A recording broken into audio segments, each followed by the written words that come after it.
Hola, ¿cómo están? Muy buenos días, bienvenidos a Hablemos de Emprendimiento. Felices de estar acá compartiendo con ustedes temas de importancia para los emprendedores, para todas las personas que nos ven a través de las redes sociales, de microempresas de Colombia y demás cuentas aliadas. Es un placer volver a estar en vivo después de mucho tiempo. Y hoy tenemos un tema muy especial, como siempre, invitados especiales, temas muy relevantes para el mundo actual y sobre todo para el emprendimiento, para todos esos asociados y emprendedores que nos ven. Hoy vamos a estar hablando de los retos actuales que tienen los emprendedores. Este mundo ha cambiado, llegó una pandemia, nos cambió y yo creo que esos retos se replantean día a día. Y precisamente, pues, para hablar de este tema, tuvimos que invitar a un emprendedor innato y a una persona apasionada por el emprendimiento. Él es Juan Carlos Yepes. Juan es comunicador y periodista. Yo sé que ya lo han visto mucho en medios de comunicación, en televisión. Juan es comunicador, periodista, especialista en gerencia de mercadeo, coach y máster en PNL, conferencista, autor, empresario. Ha escrito ya 6 libros de la colección de historias de negocios altamente inspiradoras. Además, cuenta con gran experiencia en consultoría, pero yo creo que lo va a definir de una manera muy especial y es un emprendedor apasionado. Juan, bienvenido. Ricardo, muchísimas gracias por esta invitación. De verdad que estoy muy contento. Me gusta mucho que me inviten a hablar, pero me gusta más cuando es para hablar de un tema tan relevante, tan apasionante como es el del emprendimiento y todos esos retos que tenemos con la coyuntura actual. Juan, ¿por qué esa vena emprendedora? ¿Por qué esa pasión por emprender, por apoyar a los emprendedores, por crear empresa? Bueno, yo te cuento que eso ha sido a lo largo del tiempo. Primero, yo ni nací ni fui criado para emprender. Okay. Porque en la época en que yo nací y me crié, no se hablaba tanto de emprendimiento. Entonces yo puedo decir que soy un emprendedor por accidente. Okay. Más bien como invitado por un colega periodista, Gabriel Aristizábal, Sí. que cuando yo trabajaba en El Colombiano me invitó a que emprendiéramos. Me dijo, hagamos un programa de televisión juntos. Y empezamos a rayar y después vimos que ese programa de televisión era apenas como una línea de negocios dentro de una empresa que podía prestar servicios de comunicaciones, de relaciones públicas, de contenidos, que es lo que hace 20 años ya estamos haciendo. Qué bueno. Hoy estás en Agencias STM.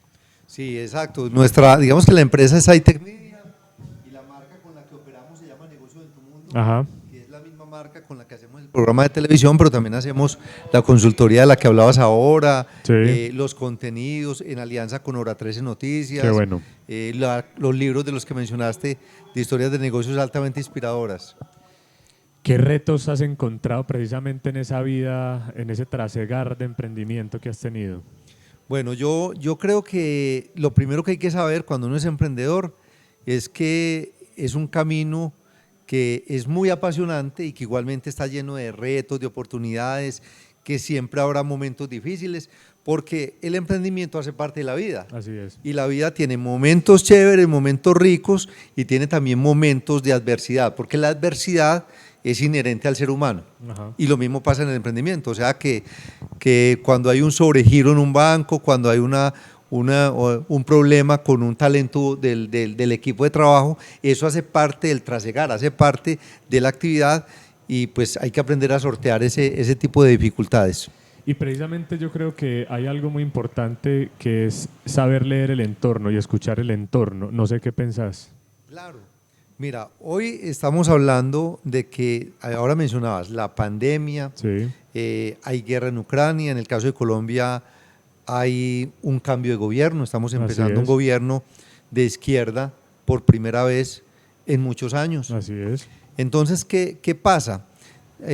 Toma mucha relevancia lo que decía Singularity University en el sentido de que vivimos en un entorno VUCA, ese VUCA es con V, Ajá. porque yo decía, bueno, es un entorno con volatilidad, Sí. con incertidumbre, con caos, con ambigüedad, y en ese entorno, pues los empresarios y los emprendedores tenemos que aprender a movernos de una manera adecuada. ¿Eso qué implica? Que hay un cambio en los negocios. Hasta el siglo pasado había unos niveles de certidumbre bastante altos. Uno hacía una planeación, se hacían planeaciones a 5 años, a 10 años, a 15, a 20 años. Hoy en día, pues el mejor ejemplo fue la pandemia. Sí. No estaba en el plan estratégico de nadie. De nadie. Y sucedió. Entonces quiere decir que hoy las planeaciones se hacen a más largo plazo y más que planeación, pensaría yo por parte de los empresarios y emprendedores, hay es que prepararse estratégicamente todo el tiempo, porque esas planeaciones van a ser muy variables, pero cuando yo me preparo todo el tiempo, cuando yo miro qué leo, cuando yo miro qué tipos de videos veo, qué tipo de streaming estoy consumiendo, cuando estoy fortaleciendo este chip, Ricardo, que es el que tengo en mi cerebro, lo estoy fortaleciendo, estoy ampliando mi mentalidad. Ahí que estoy haciendo, estoy preparándome estratégicamente para cualquier circunstancia que se me presente. Así es.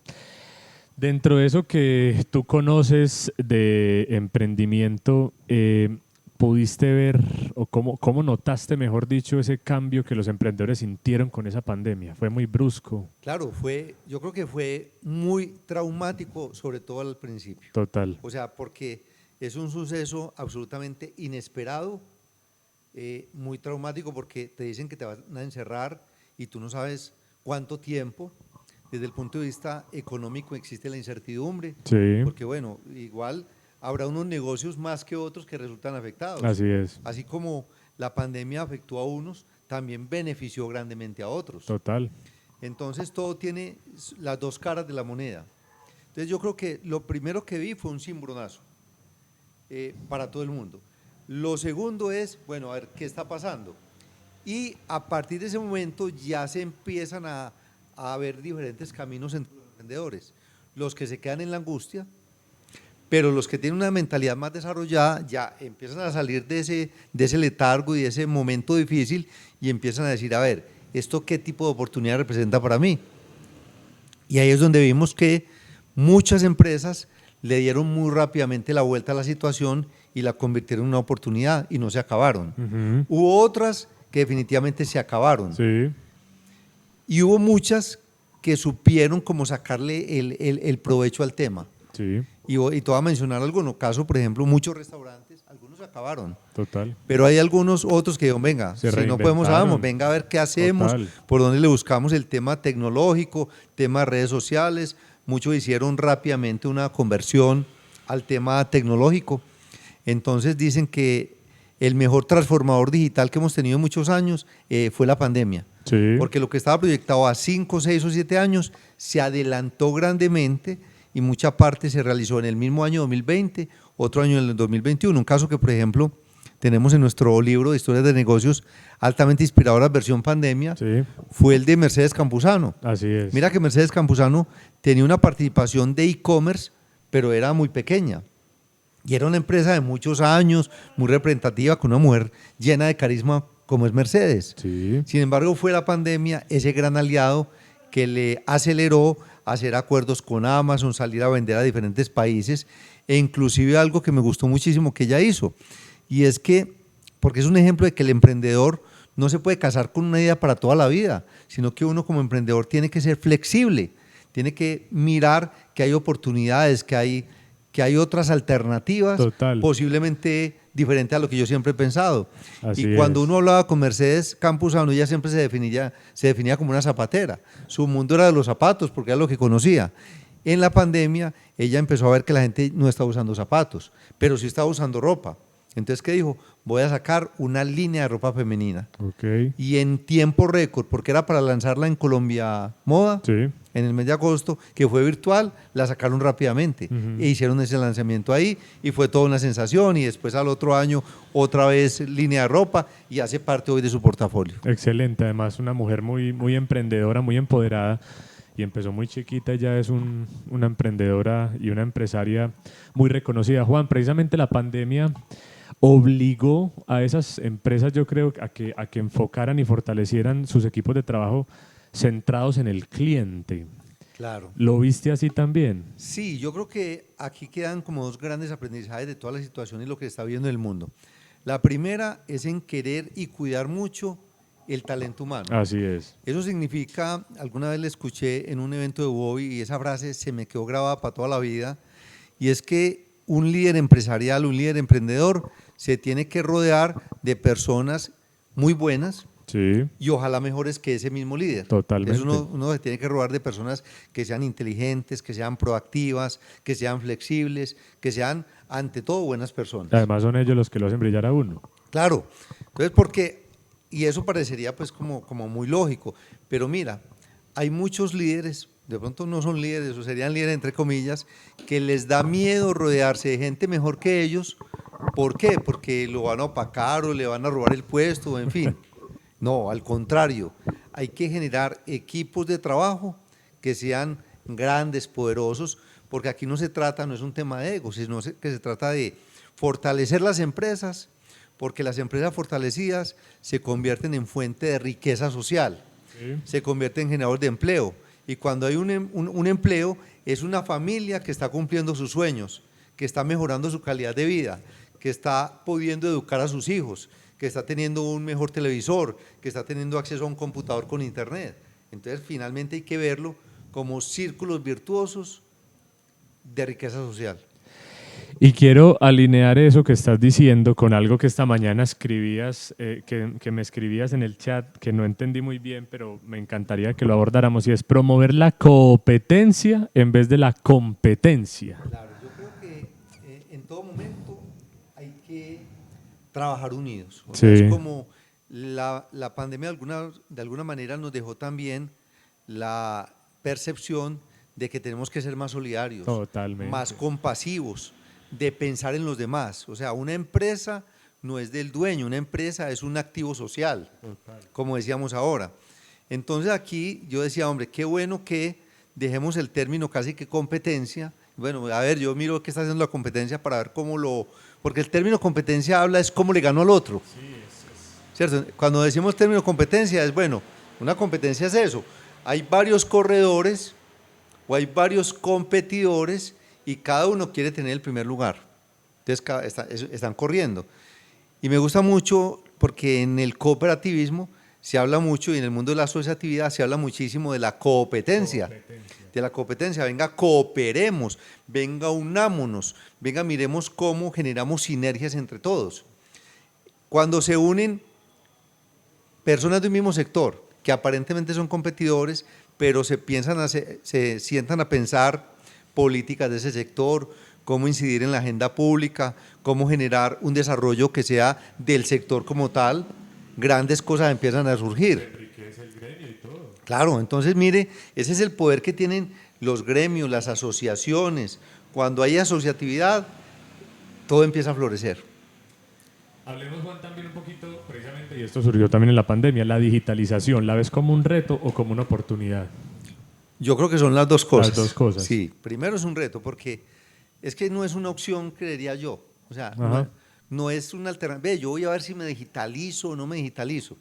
Eso me hace recordar, Ricardo, una vez que me llamaron de una empresa, ¿cierto? Una empresa bastante grande de acá, y me dijo, mira, es que nosotros estamos como decidiendo si estar en las redes sociales o no, ¿cierto? Estamos decidiendo, y yo le dije, dame un momentico. Entonces llego yo y googleo la empresa, y había cientos y cientos de menciones de ellos en las redes sociales y en la web.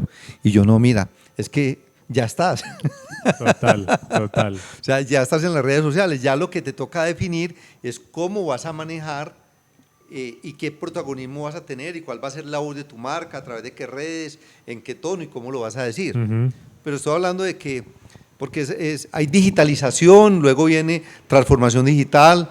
Uno empieza cuando es pequeñito, cuando es un emprendedor, empieza entrando al mundo de la tecnología, de las redes, mirando a ver qué tipo de procesos puedo automatizar. Yo digo, ya hay WhatsApp, pero también hay WhatsApp Business, hay un WhatsApp que es para negocio, entonces ya empiezo como a incorporar esas herramientas. Y luego dice uno, pero ¿sabes qué? Yo como el proceso de ventas mío lo hago muy manual, porque lo hago en una hoja de Excel. No, ¿sabes qué? Voy a pasar a un CRM. Entonces va uno interiorizando herramientas que muchas de ellas ya existen, o sea, ya la gran mayoría.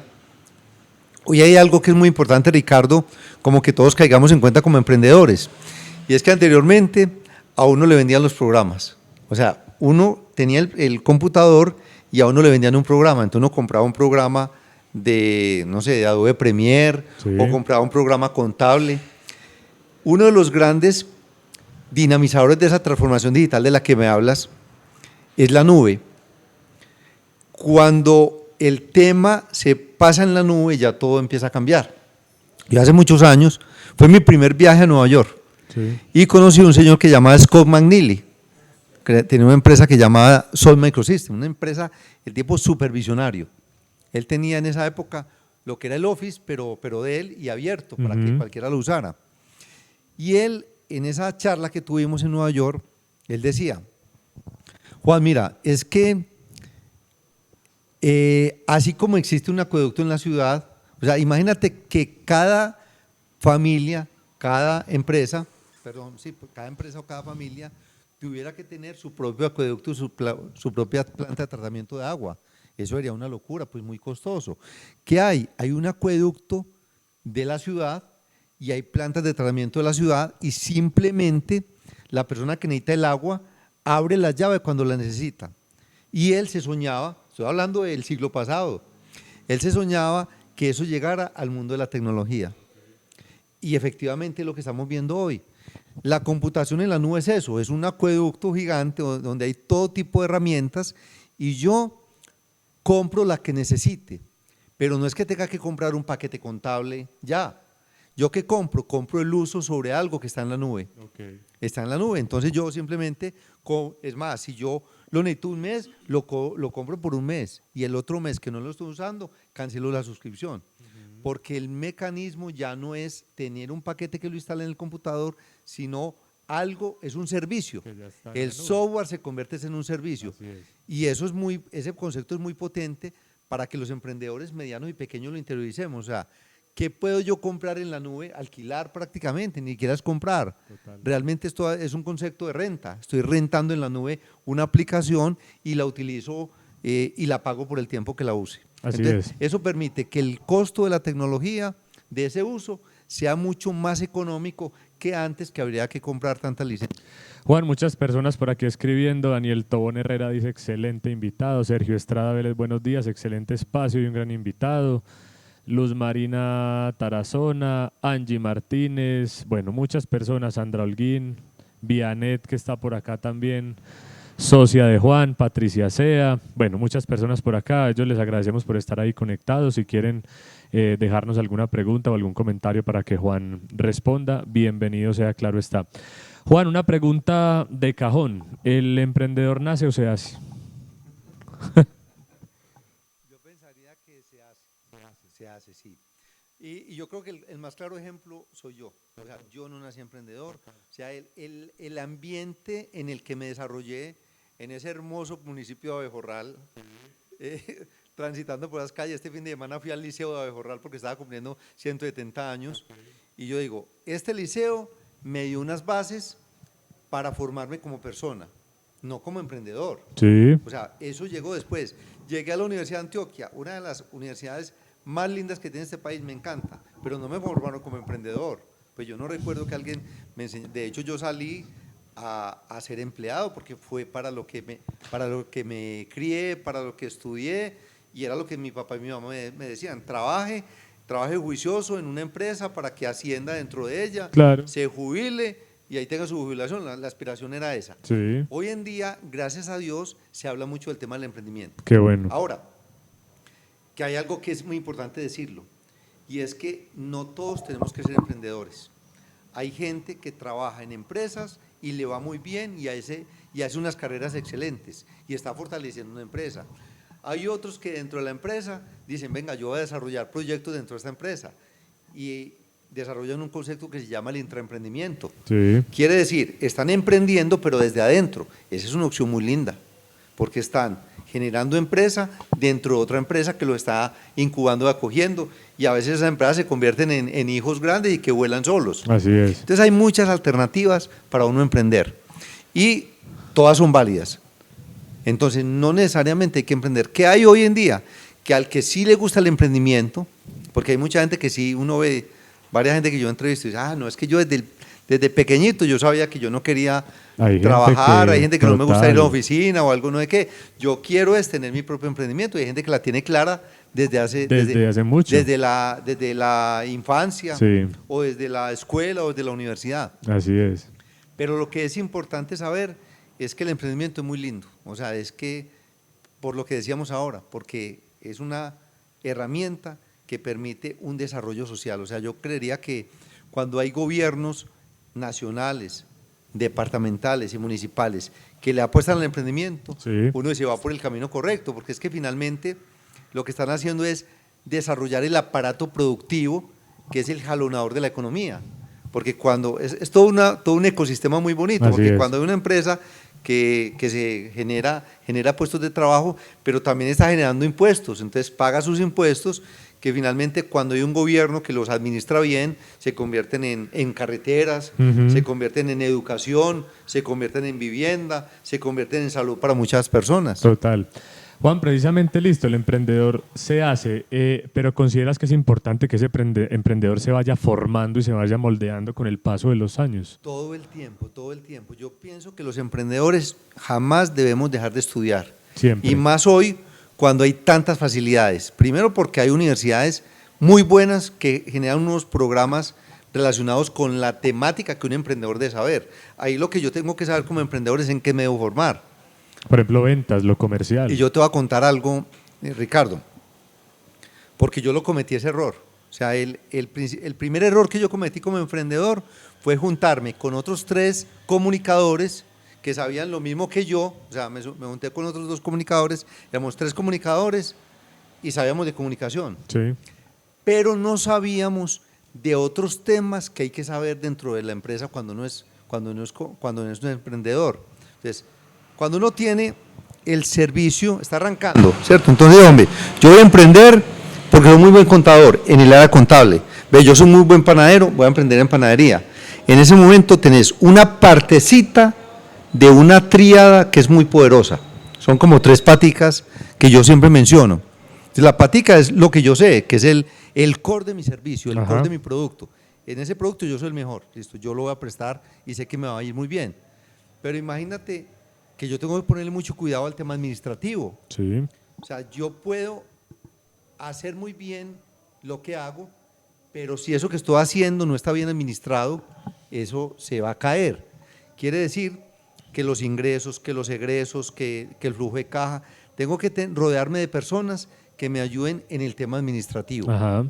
Que lo administrativo implica lo legal, implica lo tributario, muchas cosas. Yo dejo de hacer una tributación en algún momento y me llega una multa que acabo con mi empresa. Y yo sabía hacer muy bien mis panes, pero no se trata solo de eso. Y la tercera pata de esa mesita, de esa triada, sería todo lo que tiene que ver con mercadeo y con ventas. Así es. Todo el tema de que yo puedo tener los mejores panes de Medellín, pero si la gente no sabe que existen, pues no me los van a comprar. Entonces ahí hay un concepto doble muy poderoso, que uno cuando es emprendedor le toca juntarlo en uno solo, pero ya luego pues tiene su área de mercado y su área de ventas, Además me decías como las que grandes compañías. las ventas son la gasolina del negocio. Claro, sin ventas no hay negocio, o sea, hay que meterle muy fuerte a ese tema comercial y al tema de y al tema de mercadeo.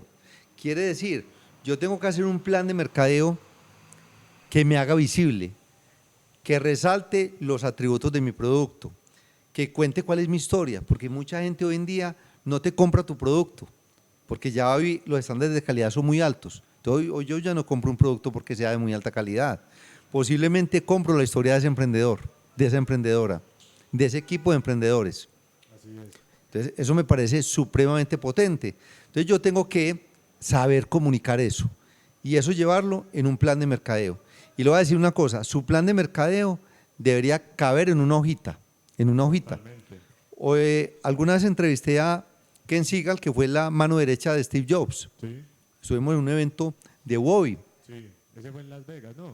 ¿Dónde fue ese? No, ese fue en Bogotá. Ah, ese fue en Bogotá. A él lo trajeron a Bogotá, lo trajo Wowi. ¿Cuál estuviste en Las Vegas? Muy grande también. Ese evento se llama la Feria CES, que es de tecnología. Esa fue súper buena, la vi en tus redes, sí. Sí, exacto. Entonces en Bogotá, Ken Seagal decía, mire, si Steve Jobs nos dejó un gran aprendizaje, se resume en 4 palabras. En 5. El poder de lo simple. El poder de lo simple. ¿Qué quiere decir? Que a veces nos atosigamos haciendo unos planes de mercadeo gigantescos que no se ejecutan. No, a ver, son 3 o 4 cositas que se hagan fácil, rápido y todo, y que tengan el impacto que queremos. Así es. A veces cogemos y abrimos todas las redes y en todas las apoteamos. Bueno, puede ser que sea más rentable y más efectivo coger solamente las 2 redes a las que le apunto y por ahí comunicarme con mi audiencia. Menos es más. Menos es más. Total. Es el poder de la simplicidad. Juan, la importancia de robustecer como emprendedores esa marca personal también, es igual de importante que tener una marca muy robustecida de la empresa como tal. Claro que sí, o sea, miren, es importante trabajar en la marca de la empresa. Sí. Ese tema hay que abordarlo, hay que trabajarlo desde el principio, ojalá. Así es. Hay que mirar, y la marca no es el logotipo. O sea, nosotros el año pasado con Ángela Zapata, con Angie Zapata de AZ Marca, hicimos un trabajo de revisar la marca nuestra, digamos como empresa, todo lo que teníamos, y teníamos un despelote de marcas, porque era una marca por acá, o sea, una marca por acá, ninguna se hablaba, tenían tipografías distintas. Sí. Entonces, por un lado teníamos Negocio en tu Mundo con una tipografía, pero por otro lado teníamos la Maratón de Emprendimiento, por otro lado la colección de libros, o sea, era incoherente la marca. Sí. Entonces, cuando llegamos a hacer ese trabajo de marca, antes de llegar al logotipo o a la tipografía, que eso es importante, hay que pensar en la esencia de la marca. Venga a ver, ¿cuál es la historia de esta marca? ¿Qué es lo que quiere ser? ¿Qué es lo que no quiere ser? ¿Cuál es el arquetipo? ¿Cuál es la arquitectura? ¿En qué creemos? Mira, hicimos un trabajo muy importante que era todo el equipo directivo de la empresa, más la gente, los colaboradores, ¿en qué creemos nosotros? Porque a partir de ahí se construye una marca. Entonces la gente dice, pues si fuera para una marca, para un logotipo, hay aplicaciones en la web y en el celular que uno baja y uno le pone el nombre y él se lo pone bonito. Entonces, ya tengo el logotipo de la marca. No, hay que hacer un trabajo muy concienzudo, muy ir al interior de cada una de las personas que hacen parte de la compañía para mirar qué es realmente lo que quiere proyectar la marca, antes de definir colores, eslogan y todo lo demás. Bueno, yo le quiero pedir disculpas a las personas porque tenemos mucho sonido ambiente. Estamos en el centro de Medellín, aquí en el Parque Bolívar, pero bueno, para que vean que esto es en vivo. Por aquí Ronald Acosta Pineda nos hace un comentario y una pregunta. Juan dice, hay personas que dicen que no es necesario estudiar para ser emprendedor e invitan a las personas a retirarse de los estudios. ¿Qué opinión le merece?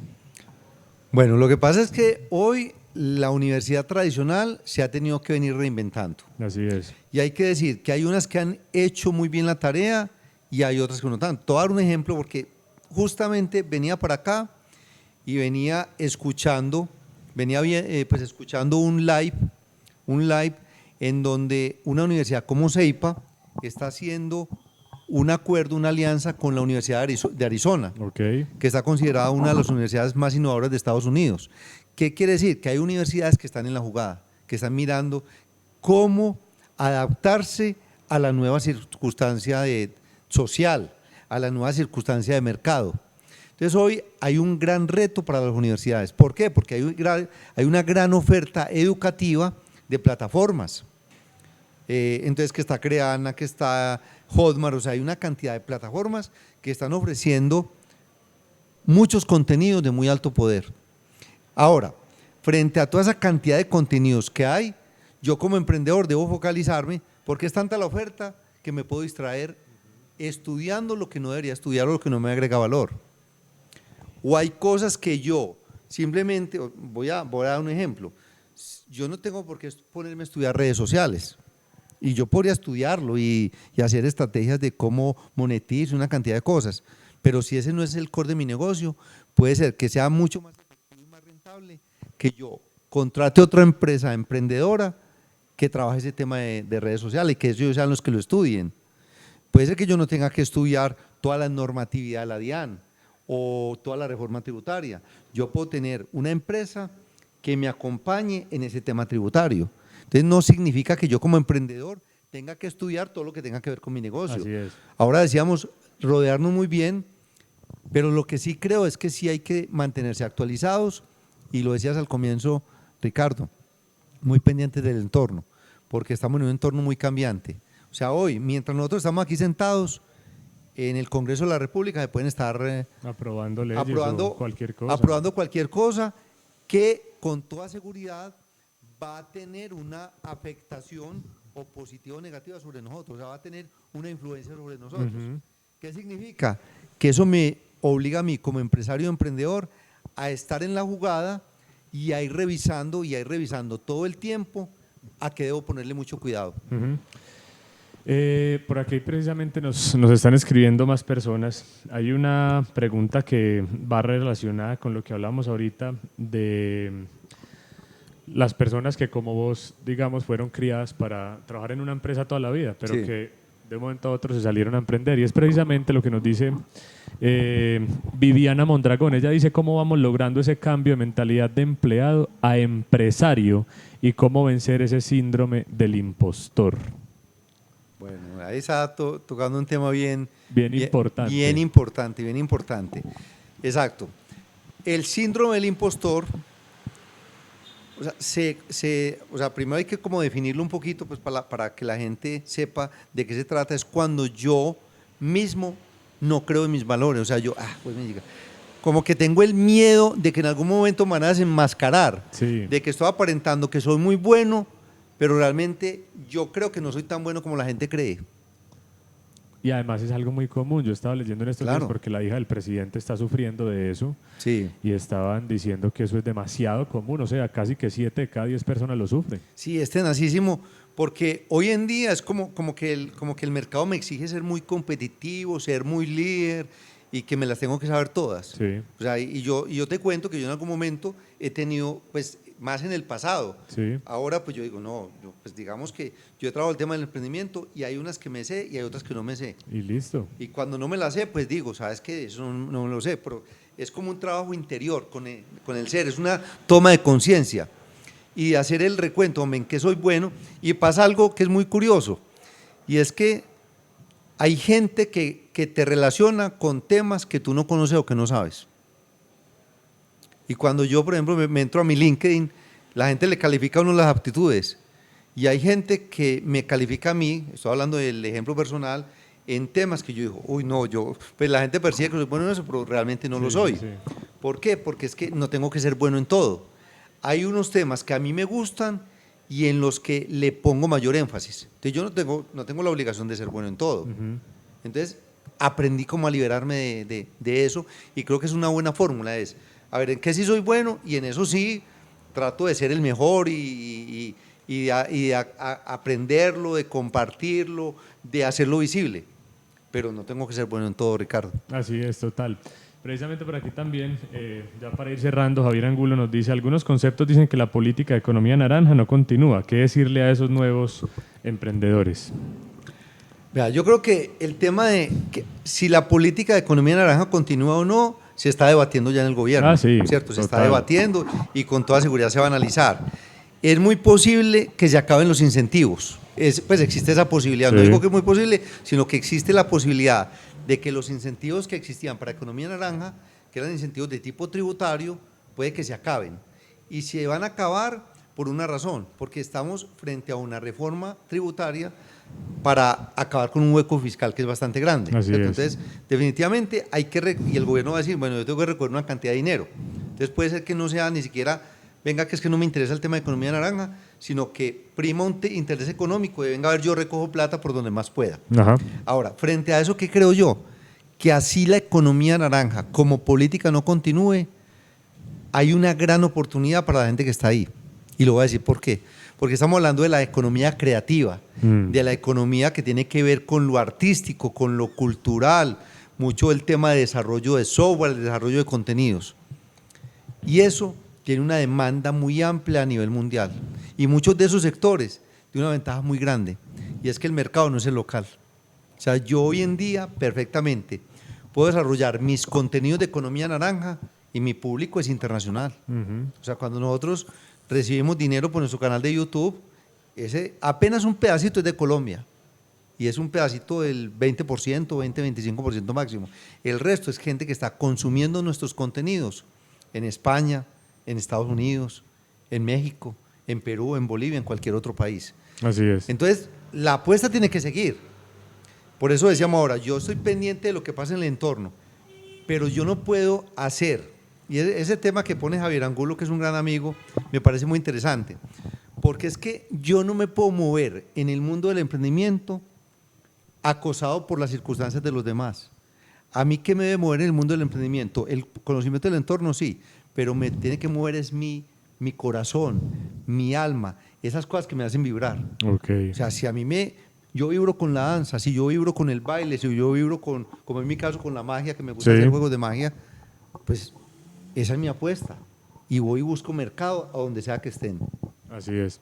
Juan, un último consejo para esas personas que nos están viendo, que han estado acá ya casi 45 minutos conectados. Yo creo que es ese. O sea, siempre esté monitoreando el entorno, pero conéctese con su corazón, conéctese con su esencia. No emprenda por oportunidad. Ay, mira, es que tal tema está dando es que mucha plata. Entonces a veces se mete uno por plata o por darle gusto a la familia. Yo en mi familia tengo el caso. O sea, tengo a alguien que estudió ingeniería de sistemas para darle gusto al papá o a la mamá. Okay. No. Entonces cuando yo hago eso, no. Yo tengo que deshacer ese camino y conectarme con lo que a mí realmente me gusta, con mi pasión, con mis fortalezas, con esas habilidades, con esos dones que mi Dios me dio. Entonces cuando yo digo, oye, yo por ejemplo desde que estaba en el colegio me gustaba la comunicación y yo participaba en el periódico del municipio, en el periódico del liceo. Yo le decía a mi mamá, algún día me vas a ver en ese televisor, yo sentado viendo un banquito. ¿Por qué? Porque me gustaba la comunicación y yo sentía que tenía habilidad para eso. Entonces, cuando yo emprendo en el campo de la comunicación, no sabía que iba a ser emprendedor, yo iba a ser empleado de la comunicación, pero sabía que iba a estar en ese sector. Cuando hoy en día emprendo en comunicación, te lo juro que ese día dejé de trabajar. O sea, yo no trabajo. Mi hija me dice, mi papá que no trabaja. No, es que yo no trabajo. ¿Por qué? Porque disfruto lo que hago. Así es. Porque disfruto cada entrevista que hago, cada salida, cada rueda de prensa, o sea, los sitios a donde voy. Cuando voy a ocurrir un evento, me la soyo, me la disfruto. Esa misma invitación le hago yo a todos, a que se disfruten su emprendimiento, pese a las dificultades que siempre va a haber, pero que lo disfrutemos al máximo, que no padezcamos nuestro emprendimiento, sino que lo disfrutemos. Así es, y logremos que ese emprendimiento o ese trabajo sea como el hobby, donde nos gusta estar, donde disfrutamos hacer lo que nos gusta. ¿Vas para el Wobby este año? Yo creo que sí. Allá Me nos encanta vemos, estar en allá el nos Wobby, vemos. en CES, Qué en todo bueno. lado, donde nos inviten vamos, como dice Vianet. Súper bueno, allá nos vamos a ver, Juan, muchas gracias. Bueno, muchísimas gracias, Ricardo, y una felicitación porque este es un espacio muy, muy interesante y muy útil, sobre todo para los emprendedores. Necesitamos muchos más contenidos como esto en Internet. Así es, a ustedes muchas gracias por conectarse, por estar acá en vivo todo este tiempo hablando con Juan Carlos Yepes, un emprendedor innato y apasionado por el emprendimiento, de estos temas que tanto nos gustan hoy, retos de los emprendedores. Muchas gracias y hasta una próxima oportunidad. Chao. Hasta luego.